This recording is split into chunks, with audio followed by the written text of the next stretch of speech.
¿Alguna vez te has detenido a pensar si estuvieras allí entre los discípulos de Jesús? ¿Con cuál de ellos te parecerías más? Quizás con Pedro, intenso, impulsivo, valiente, pero también lleno de fallas y arrepentimientos. O tal vez con Juan, sensible, fiel, aquel que descansaba en el pecho del Maestro y percibía el amor detrás de todo. Quién sabe si seas como Tomás, el escéptico que necesita ver para creer, o como Mateo, que lo dejó todo cuando escuchó solo 2 palabras: sígueme. Hoy vamos a mirar a cada uno de ellos y descubrir quién eres tú entre los 12. Quédate conmigo hasta el final, porque esta reflexión puede sorprenderte y revelarte algo precioso sobre tu camino con Dios. Y es precisamente por eso que vale la pena preguntarse con honestidad, ¿con cuál de ellos te pareces? Porque detrás de cada nombre había una historia real, un equipaje, un temperamento, una lucha. Y Jesús vio en cada uno no lo que eran en ese momento, sino en lo que podían llegar a ser. No buscó a los más perfectos, sino a los más disponibles. Y quizás, sin darte cuenta, cargues con rasgos de alguno de estos hombres que caminaron al lado del Hijo de Dios. De esto es de lo que hablaremos ahora. Si fuera hoy, la mayoría elegiría discípulos con títulos académicos, estabilidad emocional y una gran oratoria. Alguien con un perfil de LinkedIn impecable, quizás incluso fluido en 3 idiomas y con un MBA en su currículum. Pero Jesús no siguió esa lógica. Prefirió pescadores, recaudadores de impuestos, celotes, gente ruda, llena de defectos y con las emociones a flor de piel. Vivimos intentando ocultar nuestras fallas para parecer dignos de algo grande. Pero Jesús invirtió eso. Cuanto más desadaptado, más potencial veía. En lugar de buscar gente hecha, buscaba gente moldeable. Y es ahí que todo empieza a tener sentido. El enfoque no era el currículum, sino el corazón abierto a la transformación. Piensa en Pedro, impulsivo, ansioso, explosivo. Hoy, quizás, pasaría por coaching de inteligencia emocional antes de liderar cualquier cosa. Pero Jesús vio más allá de la superficie, vio coraje donde todos solo veían confusión, vio futuro donde los demás veían fracaso. Jesús no quería discípulos que ocultaran sus debilidades, sino que tuvieran el coraje de enfrentarlas. Sabía que el primer paso para el cambio verdadero es admitir que lo necesitamos. Y es exactamente por eso que eligió gente común, llena de altibajos, igual que tú y yo. Y aquí queda la invitación silenciosa. ¿Acaso tú también has sido elegido, incluso con todas tus incertidumbres y defectos?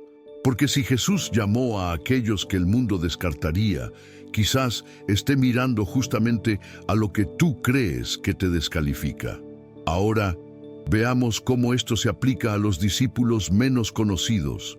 No todos los discípulos recibieron los reflectores en los evangelios.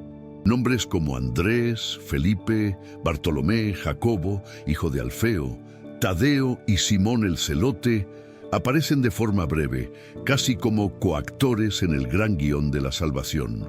Pero eso no significa que fueran menos importantes. A veces, los más silenciosos son los que sostienen al grupo tras bambalinas. ¿Alguna vez te has sentido invisible, como si nadie notara tu esfuerzo? Estos discípulos probablemente también. Poco se sabe de sus hazañas, pero el hecho de que estuvieran entre los 12 ya dice mucho de su fidelidad. Jesús no eligió extras. Todos tenían un papel esencial en la misión. Quizás Andrés sea el mejor ejemplo de este tipo de perfil. Fue él quien presentó a Pedro a Jesús. Es decir, mientras su hermano se convertía en la voz de la iglesia, él fue el puente silencioso que conectó a alguien común con un llamado extraordinario. Esto no es poca cosa, es humildad en acción. La verdad es que el reino de Dios también está compuesto por anónimos que brillan lejos del escenario. Quizás no escribieron cartas, ni pronunciaron sermones, ni caminaron sobre las aguas, pero caminaron con Jesús con el mismo amor y entrega. Y eso, por sí solo, ya es revolucionario. ¿Te identificas con estos discípulos menos mencionados? Porque a veces tu valor no reside en el volumen de tu voz, sino en la profundidad de tu presencia. Y en el próximo punto conoceremos a alguien que, a pesar de ser rechazado por la sociedad, fue visto de cerca por Jesús. Mateo era un publicano, un recaudador de impuestos. En aquella época, esto significaba traición para el pueblo judío. Era visto como alguien que se aprovechaba de su propio pueblo para enriquecerse con el sistema romano. Pero Jesús, con su mirada quirúrgica, vio más allá de la profesión y percibió un corazón curioso y dispuesto. Hay quienes dicen que Mateo era detallista, casi meticuloso. Y esto se percibe en el Evangelio que lleva su nombre. Una narrativa organizada, con registros minuciosos. Quizás era de ese tipo de persona que observa en silencio, anota todo mentalmente y solo habla cuando está segura. Un verdadero estratega de la palabra escrita. La belleza de Mateo radica en su capacidad de transformación. De un hombre odiado por su profesión, se convirtió en evangelista. De un hombre que contaba monedas, pasó a contar milagros. Esto nos enseña que nadie está atado a su pasado, siempre y cuando esté dispuesto a responder al llamado de Jesús con sinceridad. La personalidad de Mateo nos invita a la reflexión. Estamos atentos a las oportunidades de cambio. A veces, lo que parece una vida vacía puede ocultar un tesoro de sensibilidad, disciplina e inteligencia emocional esperando ser activado. El secreto es permitir que Jesús nos vea y aceptar la invitación a seguirlo.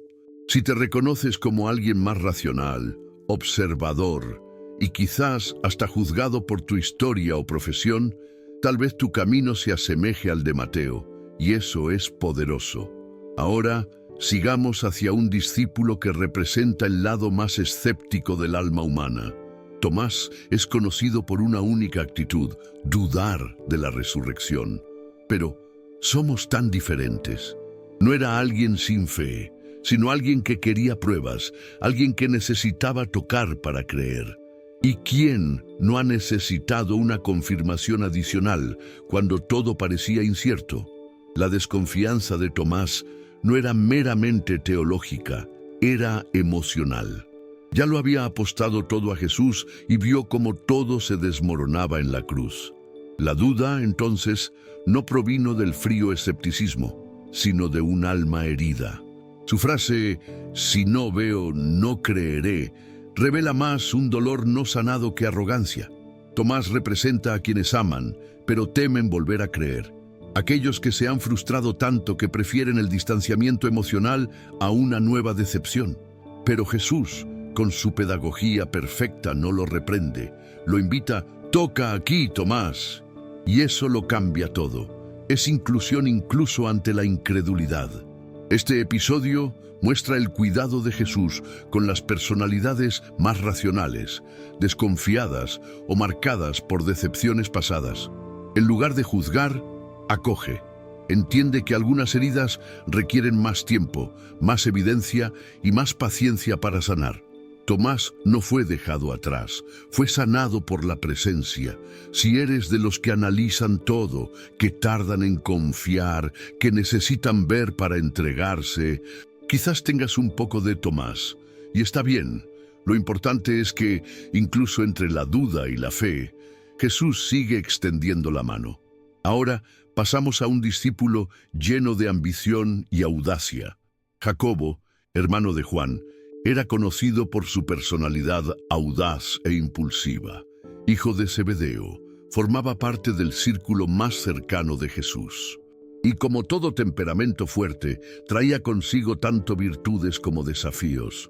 Su ambición era visible. Quería estar en la cima, junto a Cristo en gloria.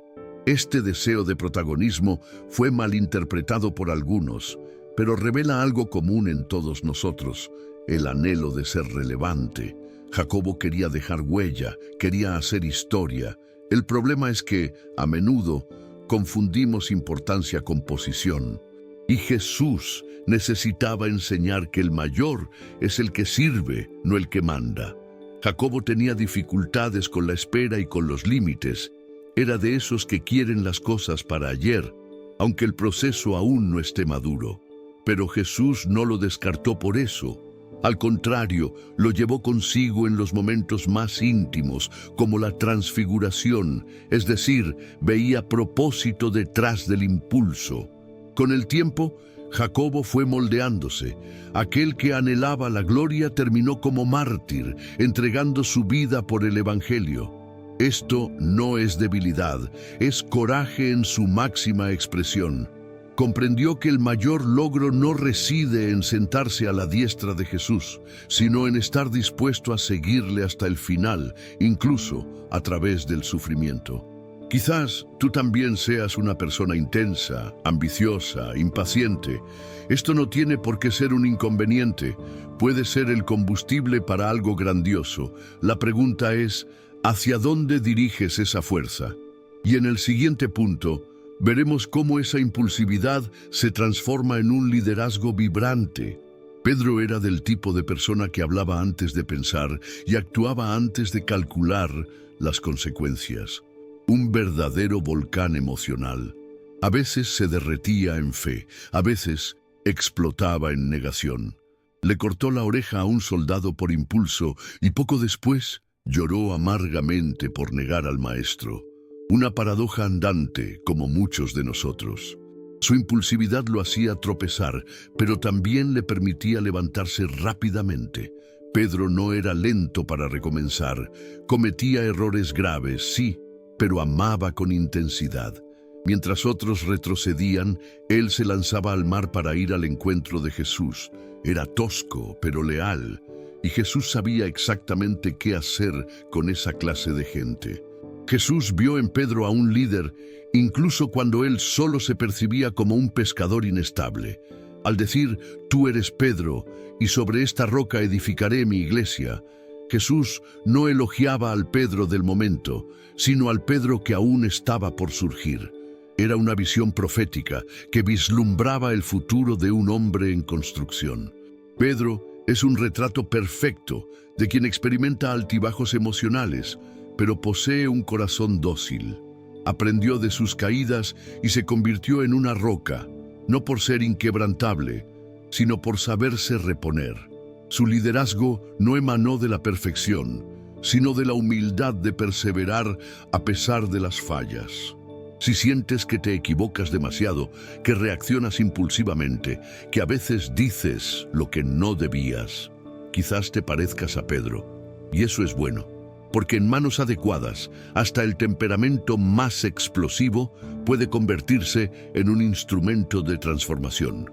Y el siguiente discípulo nos mostrará cómo el amor transforma hasta los temperamentos más intensos. Juan es a menudo recordado como el discípulo amado, pero su historia comienza de manera muy distinta. Junto a su hermano Santiago, fue apodado por Jesús Hijos del Trueno, un epíteto nada apacible.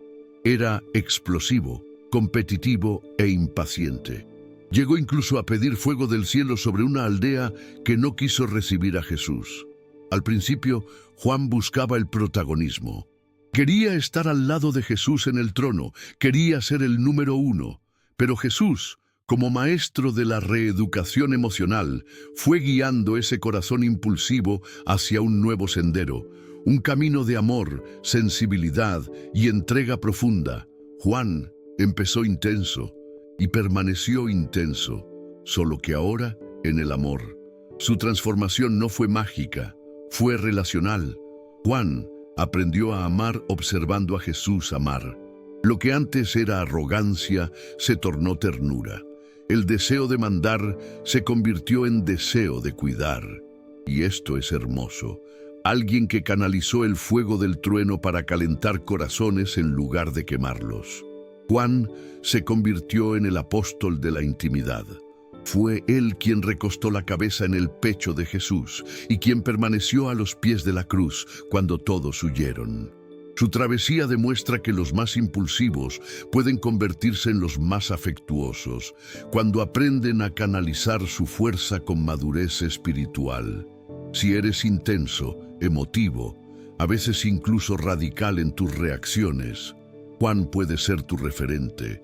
Su historia prueba que un temperamento fuerte no necesita ser domado, sino redirigido. Y en el siguiente punto veremos lo opuesto a esto. Un discípulo que parecía equilibrado, pero que albergaba un volcán oculto en su interior. Judas parecía el más equilibrado del grupo. Discreto, organizado, bueno con las finanzas y aparentemente preocupado por los pobres. Si usáramos criterios modernos, sería el mejor candidato para un puesto de confianza. Y de hecho lo era. Llevaba la bolsa del grupo, pero detrás de la apariencia algo no cuadraba. No era transparente emocionalmente, guardaba todo para sí, hasta que las frustraciones y la codicia se convirtieron en un veneno silencioso. Judas no explotaba como Pedro o Juan, él implosionaba. Y el peligro de quien implosiona es que, cuando finalmente estalla, el daño es devastador. Eso fue lo que sucedió. La traición de Judas no comenzó con el beso a Jesús, sino mucho antes, en los pequeños conflictos internos que nunca expuso. No supo pedir ayuda, no quiso mostrar debilidad, no permitió ser confrontado en lo más íntimo. Mientras los otros discípulos flaqueaban a la vista de todos, él caía por dentro, en silencio. Jesús nunca trató a Judas con desprecio. Lo llamó amigo hasta el final. Es decir, incluso ante el error más grave, aún había espacio para el arrepentimiento. Pero Judas no pudo lidiar con la culpa y fue devorado por su propio dolor. Su tragedia no fue el error en sí, sino la falta de redención. Si eres del tipo que carga todo solo, que mantiene las emociones encerradas por miedo a parecer frágil, quizás Judas esté más cerca de lo que imaginas.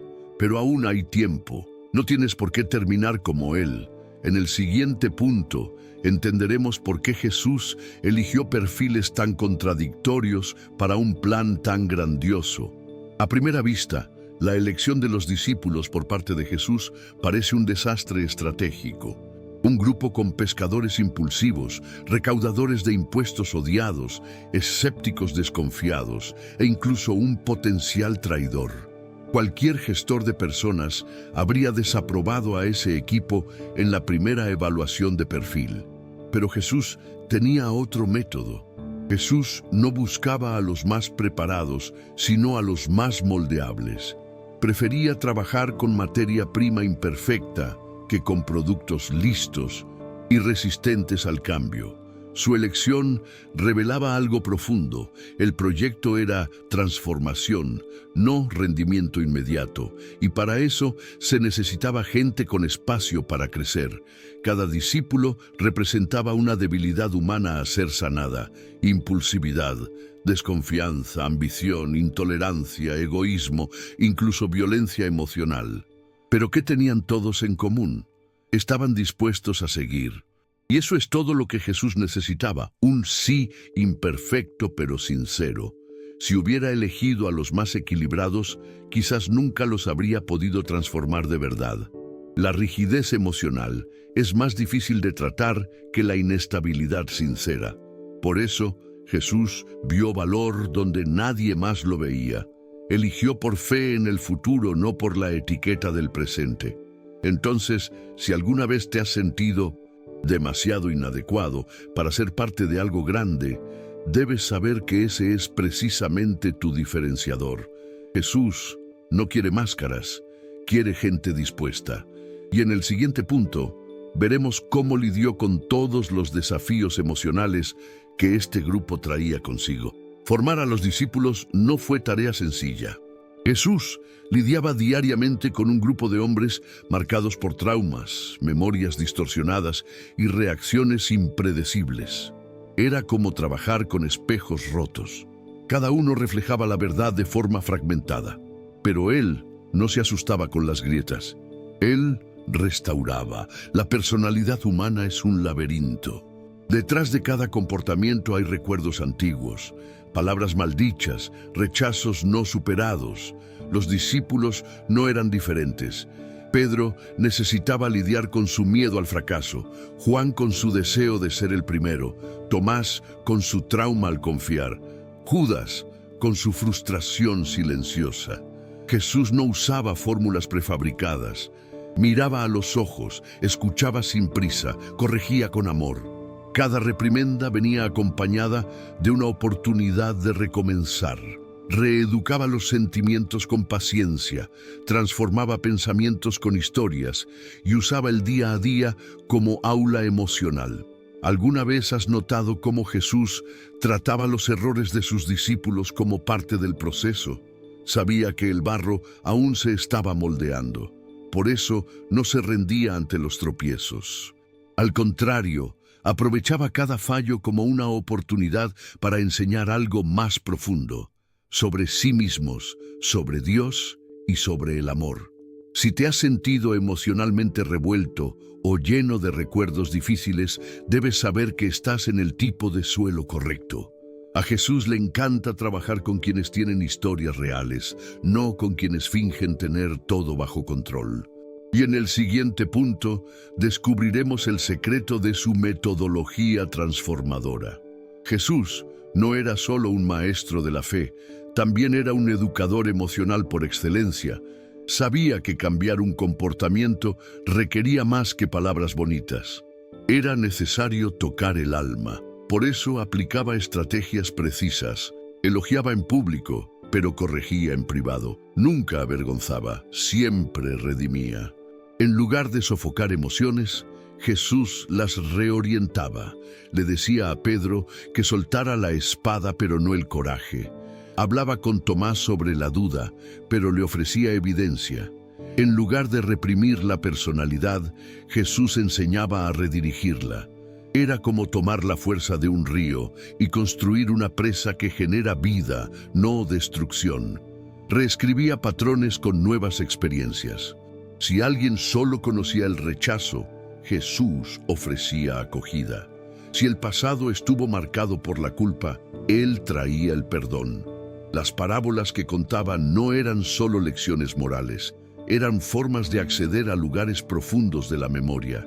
Cada historia era una llave para abrir una nueva forma de ver el mundo. Y lo más hermoso, Jesús creaba ambientes pedagógicos basados en lo cotidiano. Enseñaba sobre la fe en medio de la tormenta, sobre la humildad al lavar los pies, sobre el perdón ante la traición. Nada era por casualidad, todo era herramienta de transformación. El mundo era el aula, el corazón, el cuaderno. Si has lidiado con rasgos difíciles en ti mismo, debes saber que Jesús no quiere anular tu personalidad. Él quiere refinarla. Y el proceso puede ser ligero si le permites enseñar con el tiempo, con amor y con experiencias que tocan profundo. En el siguiente punto, veremos por qué no todos logran pasar por este proceso. Judas no falló por falta de capacidad. Intelectualmente, quizás era el más preparado de los 12. Tenía un perfil estratégico, buena comunicación, organización, pero no supo manejar lo que sentía.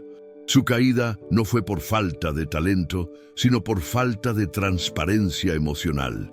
Mientras otros discípulos erraban a gritos y volvían arrepentidos, Judas permanecía en silencio, tragaba la frustración, ocultaba la culpa, fingía control. Pero el corazón no es un depósito de basura. Lo que no se trata se pudre por dentro. Y eso fue lo que ocurrió. Se aisló incluso de sí mismo. Judas esperaba un Mesías que Jesús nunca fue. Y frustrado, intentó forzar el guión con la traición. Quizás creía que Jesús reaccionaría con poder y tomaría el trono. Pero al ver el resultado, el peso de la realidad cayó como una piedra. No soportó convivir con el error y no buscó el perdón. La diferencia entre él y Pedro es clara. Ambos traicionaron, pero solo uno buscó la restauración. Judas intentó resolver por su cuenta un problema que solo podía sanarse con gracia. Se rindió en el momento en que necesitaba continuar. Su final fue trágico, no por el error, sino por negar la posibilidad de recomenzar.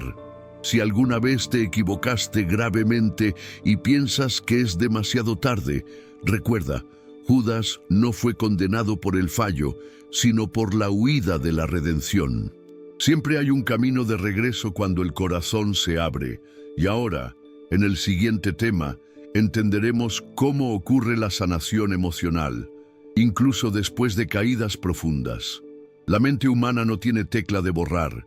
Nuestros recuerdos, buenos o malos, quedan registrados como tatuajes invisibles en el alma. Pero Jesús nos enseña que hay algo aún más poderoso, la regrabación. No se puede borrar lo que nos hirió, pero se puede sobreponer con experiencias nuevas, restauradoras y llenas de sentido. Es como escribir sobre una página garabateada. El dolor sigue ahí, pero ahora cubierto por palabras de sanación. Cuando Jesús caminaba con los discípulos, Él no fingía que el pasado de ellos no existía. Simplemente reescribía.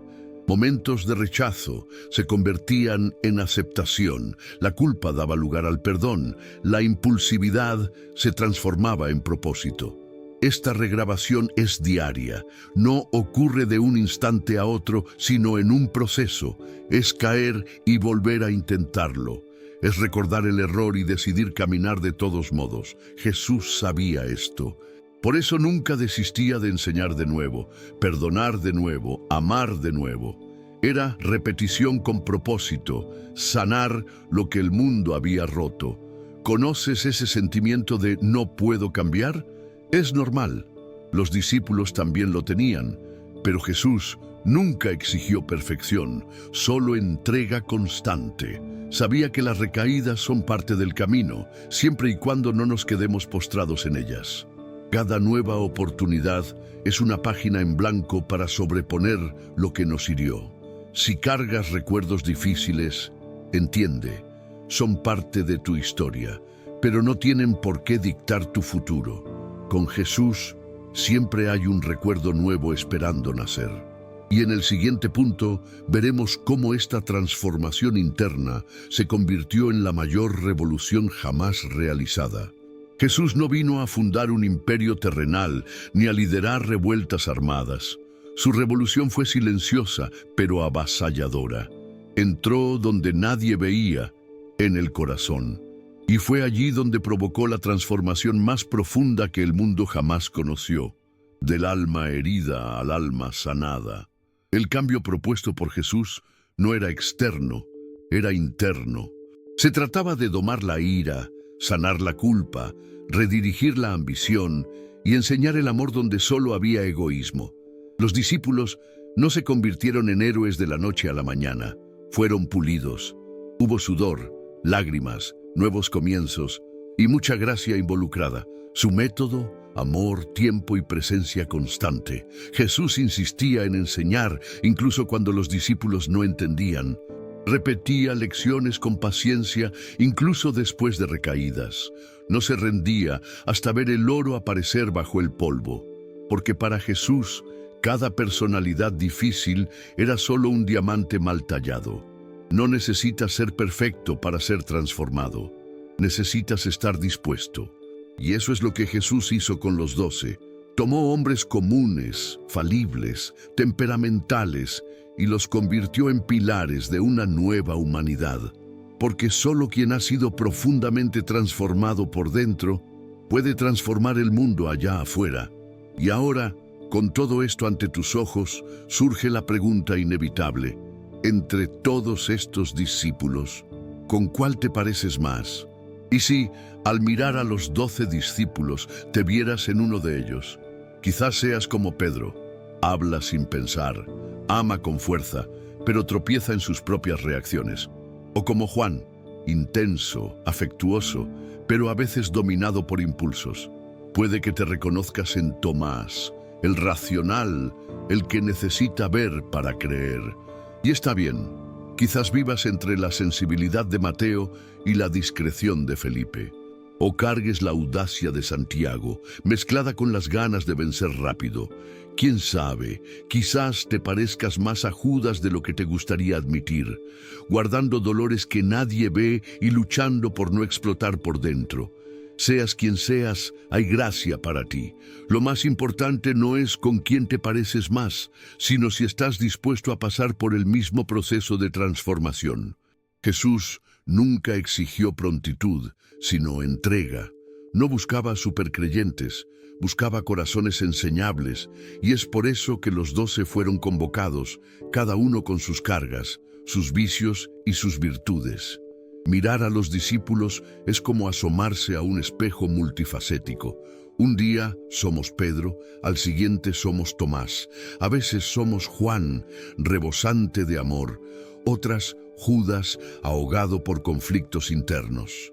Pero todos fuimos llamados a vivir la misma revolución, ser sanados por dentro para impactar por fuera.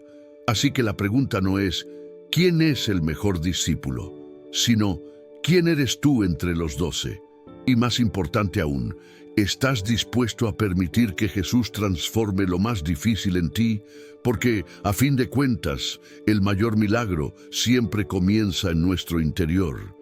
Ahora que conociste más a fondo a cada uno de los discípulos de Jesús, detente un instante, respira profundo y pregúntate con sinceridad, ¿quién soy yo entre los 12? ¿Acaso soy como Pedro, impulsivo? ¿Como Tomás, desconfiado? ¿O como Juan, transformado por el amor? Si alguna de estas personalidades resonó contigo, escribe aquí en los comentarios. Me parezco a nombre del discípulo. Construyamos juntos un espacio de reflexión y crecimiento. Y si sentiste que este contenido tocó tu corazón, compártelo con alguien que también necesite este mensaje. No olvides darle like, suscribirte al canal o seguir esta página y activar las notificaciones.